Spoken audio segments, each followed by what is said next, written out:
Y es precisamente las extorsiones una de las tantas causas por las que nuestros hermanos guatemaltecos tienden a migrar hacia los Estados Unidos. Y precisamente la problemática, la incertidumbre y la zozobra ha crecido durante los últimos días ante la ganancia de Donald Trump como presidente. Pero, por cierto, tenemos la visita de Fernando Castro, consultor migratorio. Hemos hablado sobre que ha crecido la expectativa ante que Donald Trump llegue a la presidencia. ¿Qué va a pasar con los migrantes? ¿Se va a levantar el muro? Son 55.3 millones de latinos los que se estima que viven en Estados Unidos. Sí, precisamente ante el enfoque que hizo Donald Trump de su campaña política de lo que era una campaña antimigrante y el señalamiento de lo que era la construcción del muro, tanto lo que es el asesor Giuliani ha mencionado que a través de una orden ejecutiva podría ser elevado este muro o construido. También se ha mencionado que en un momento determinado puede ser el cargarle un impuesto a las remesas que son enviadas tanto a México como podría ser a cualquier parte de América Latina para poder construir este muro. Y lamentablemente son acciones que sí podría llegar a hacerse porque hasta una empresa israelí es la que está interesada en la construcción del mismo. Bueno, son precisamente estas dos causas, aristas podríamos mencionar, la amenaza de construir un muro, también el impuesto a remesas. Esto ha generado la gran zozobra y quizá un poco de desesperación porque se estima que aumenten las migraciones en este último periodo, antes de que asuma la presidencia Donald Trump.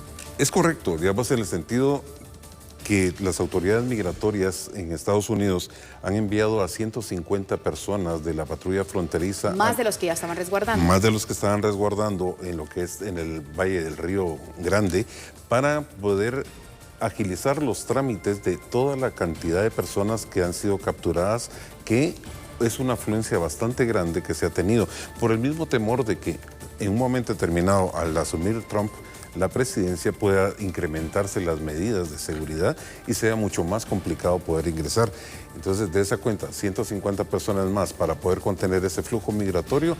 Deben pensarlo las personas que pueden ser atrapadas en un momento determinado. Se incrementa el flujo migratorio. Por cierto, producción nos ha preparado una serie de tablas estadísticas para que nosotros podamos evaluar sobre justamente ese incremento que ha tenido de niños que han sido capturados en la frontera. Todo esto con el tema de la unificación familiar. Correcto. Digamos, en el caso de lo que es las capturas que se hicieron desde lo que es el 1 de octubre del 2015 al 30 de septiembre del 2016, son más de 59,000 menores migrantes los que han sido capturados y más de 70,000 unidades familiares. Si esto partimos que la mitad fueran niños de los 70,000 unidades familiares, o sea, son 35,000 más 59,000, o sea, es una gran cantidad que da cuenta que la crisis migratoria de menores continúa hacia Estados Unidos y es lamentable, pues porque... Bueno, y ante todo esto también se pronunció el canciller Carlos Raúl Morales, pero también el embajador de los Estados Unidos acá en Guatemala, el señor Todd Robinson, así que escuchemos las declaraciones.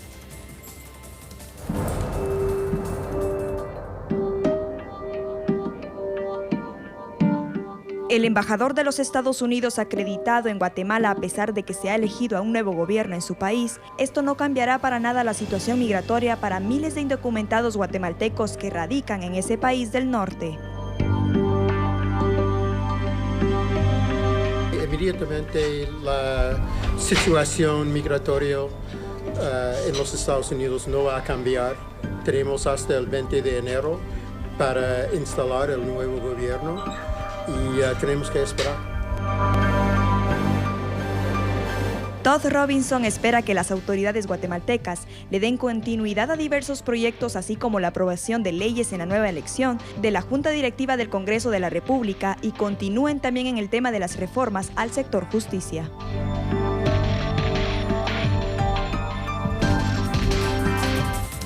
Bueno, ya escuchábamos las declaraciones. El embajador de Estados Unidos en Guatemala asegura de que va a ser una constante que no va a afectar, pero sin embargo las cifras nos refieren a otros aspectos. ¿Cuántos menores han sido capturados en las fronteras tratando de llegar a los Estados Unidos solo en lo que va del año 2016? Bueno, en ese sentido, las deportaciones solo en el caso general son 46,663, de los cuales 29,228 son hombres, 7,998 mujeres Y en lo que es en el grupo de menores en total, acerca alrededor de 9.800 menores los que han sido capturados. En lo que va del año 2000. En la frontera de México con Guatemala y han sido deportados. Y han sido deportados. Bueno, vamos a hacer énfasis en este tema, Fernando, porque justamente eso, ahora donde dicen muchos que tienen familiares en Estados Unidos, es mejor mandar a traer a nuestra familia antes de que llegue Donald Trump a la presidencia. Eso es lo que se rumora en el ambiente, es lo que se percibe. Pero hay alerta de estafas, porque están los coyotes, nuevamente se las ingenian para decirle a usted que usted no tenga el dinero, hacemos cuotas de financiamiento. ¿De qué se trata todo esto? Lo que sucede es que muchas personas para financiar el viaje hacia los Estados Unidos acuden a lo que son prestamistas o agiotistas, lamentablemente, y dan en garantía sus propiedades para poder recibir entre 50 y 60 mil quetzales. De eso le cobran alrededor de 5 mil por los trámites administrativos, pero al elaborar lo que son los documentos respectivos para lo que es que firmen las personas, se le dice que estas son en garantía, pero al contrario, al firmarlo es una compraventa de la propiedad.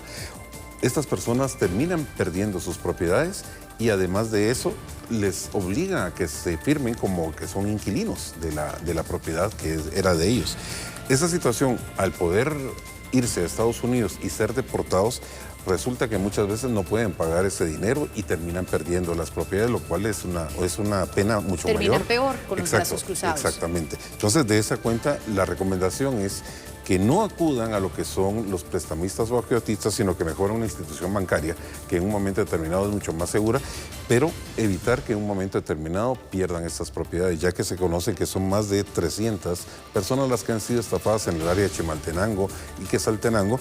Entonces es algo que deben presentar si al final no se logra cruzar la frontera, como el coyote nos prometió, incluso habernos endeudado, hipotecado la casa y con el plan de pagar en 6 pagos, no se regresa ese dinero. No se regresa ese dinero, no, porque normalmente lo que se está pidiendo es que de los 50 mil o 60 mil quetzales, dependiendo el coyote, que paguen los 25 mil y el siguiente monto fraccionado en 2 o 3 partes. Esto muchas veces recordemos que los traficantes pues engañan a las personas y muchas veces también son abandonadas en lo que son en las áreas desérticas o en el caso reciente donde fallecieron 5 personas, de ellos 4 migrantes en Veracruz que iban encerrados dentro de lo que era una panel y lamentablemente fallecieron. Fernando, para cerrar este tema, porque es amplio hablar de migración, ¿hay algún lugar donde se puede denunciar si usted está siendo víctima de estafa ante los coyotes? Ya sabemos que esto es ilegal, pero ¿hay algún lugar donde nosotros podamos tener una mano de respaldo, una mano de ayuda? Correcto. En lo que es las instalaciones del Ministerio de Relaciones Exteriores existe una oficina del Ministerio Público en donde las personas migrantes pueden acudir a presentar la denuncia respectiva. No solo que haya sucedido aquí en Guatemala, sino que en México. Entonces, estas personas hacen las gestiones para que sean investigadas también en México y lograr alguna sanción para esa gente. Muchísimas gracias por habernos acompañado, Fernando. Así que ya lo sabe, no tenga miedo, acérquese al Ministerio de Relaciones Exteriores, obtener mayor información y denuncie. No se deje engañar por los coyotes, ni siquiera hipoteque su casa.